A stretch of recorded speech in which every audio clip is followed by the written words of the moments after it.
नाव माझे नाव श्रेयस पड आहे.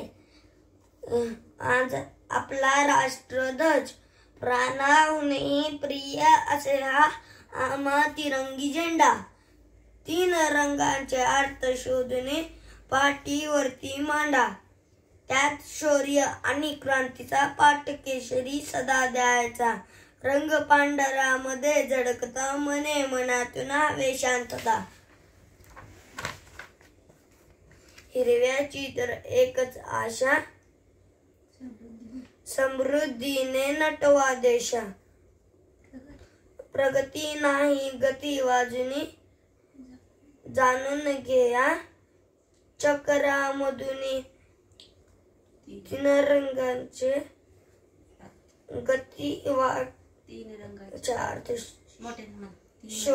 अर्थ असे हे पाठीवरती मांडा. प्राणाहूनही प्रिय असे हा आम्हा तिरंगी झेंडा.